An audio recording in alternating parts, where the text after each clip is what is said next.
always had very solo queue-esque drafts, in a way, but the Zoe Varus obviously was very, very powerful, even if misaligned with some of the other champions, but this time around it doesn't matter all that much. Now, there's a lot of weirdness going on here. The Trundler gets pivoted bottom. You have once again, Misfortune is on an island, and Graves is sort of misaligned with who the mid laner and the top laner is, so there's a bit of polarity here on both of these sides of the draft. Well, let's see what Lego Renekton's going to be able to do. An interesting choice. Oh. Yeah, they're just going to walk right in there as Nova's going to get exhausted. They're looking for the first blood as Dan Chung makes his way in, but very late. Root now on his own. Chains are going to connect. He has to flash very early. Sorrowful are going to come out ahead. They do gain control of this red buff area. As Onfleek has to scuttle his way out. Looks like this is going to be a successful steal. No first bloods, but if we do a summon a spell check, there is only a summon. Oh no. That the red buff is still there. Sorry, a little bit lost sight. I actually can't see the mini-map when I'm that far away.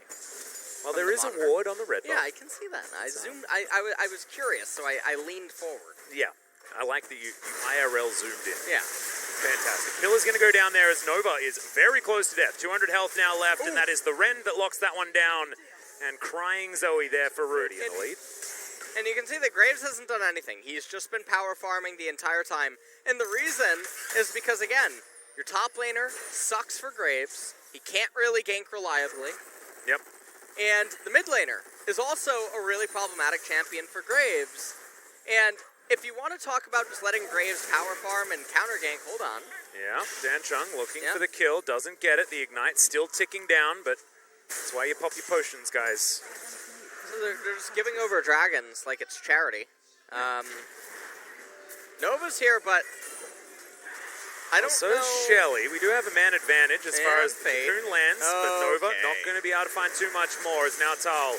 World Ender is popped. Shelly rams her head into the turret, and that's going to be a fair bit of damage down there as Fate turns up finally. Dan Chung distorting all the way forward, does get himself out, but they do lose their top laner, and now Nova underneath this turret and probably doesn't want to be. As now Sandbox are just wandering around, but low health bars, and they don't want to dive any further. As my God, Dan Chung, what was that? Summit just finds the Ruthless Predator button, but remember, guys, that is just a right click on the champion. It's not a skill shot. And that was very dangerous. The Sungyun's going to go down very low. Root has offering a fair bit of damage. And it wasn't the cleanest coordination out of Sandbox, but they still got the job done. It did come at the cost of giving over Infernal. Yeah, so, Fate both sitting at approximately 10 CS per minute. Exactly what you want. And I think 44 to 99. Oh, God. This is actually a really good example game. We saw Sandbox play Lee Sin yesterday, and the lead didn't really do a whole lot. This is another game where actually, hold on, Summit. Yeah, Dan Chung's going to come in here as Summit does still have his Dominus available, but the chains aren't going to land. There's the Dominus popped. Is Onfleek looking for the Cocoon, but doesn't find it. Flash away from Cacao. And the point I was trying to make is, yesterday when Sandbox played, they had the Lee Sin. The Lee didn't really do a whole lot. This is another example of... Okay, Onfleek decides to go back on a couple of wards and will just die. Charity. I'm not even going to try to make the point anymore. I'm still expecting it, tried to cast a curse, it didn't happen. And now this is going to be a Drake that Sandbox need to fight for. They do not want to give away Soul Point to Sorrowful, especially not when it's the Ocean Soul is on Fleek.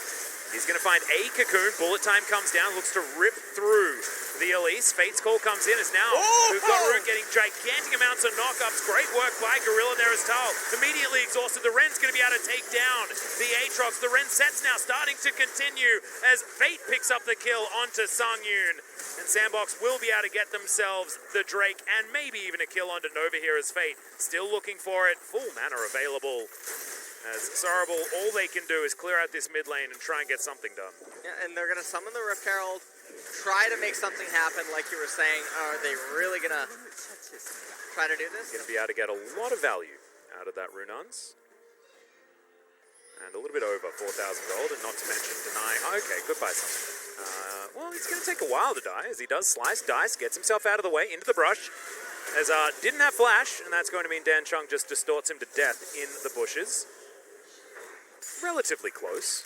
Yeah, but Corki gonna recall, already has the Miramana complete. I like the Sork Pen plus Oblivion Orb pickups by Elise. Unlikely to get... That's fate. He's not tanky enough to deal with this, as Kakao in exactly the right place at the right time. Summit very late on his teleport, so wasn't able to turn up before the Corki was dead. Right.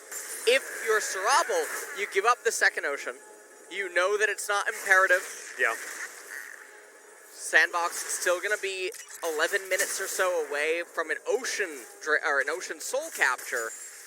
And so it's not super important. If they take this team fight without getting some sort of a miracle pick, it's probably going to result in a near ace in Sandbox's favor. And that's really scary when Baron's live and you have Elise, Corki, and Callista able to do it so easily. I don't know what Sarabal's doing. Well, they're bullet timing nothing at the moment, and in goes Dan Chung. Does get an exhaust out for not too much, but that big one is going to answer quite a lot. Some low health bars now on Sarabal's side as end of the line doesn't do anything there from Kakao. Sangi, Kakao, and Tal are pretty big, but the package has been delivered to Nova. He's just going to be taken away from this team fight. And Sandbox are gifted a disengage if they would like one. Now, 5 versus 4. Should be able to start off this Ocean Drake. Tal actually dashing on in as there's the flash forward from Summit. He knows the target he's looking for, and it's Kakao. He just gets evaporated as now the Fate's Call comes in yet again from Gorilla. Jumps on top of Sangi. The Ren damage is disgusting. And that is going to be the kill on to Root, but at what cost is the question. Gorilla gets the interruption.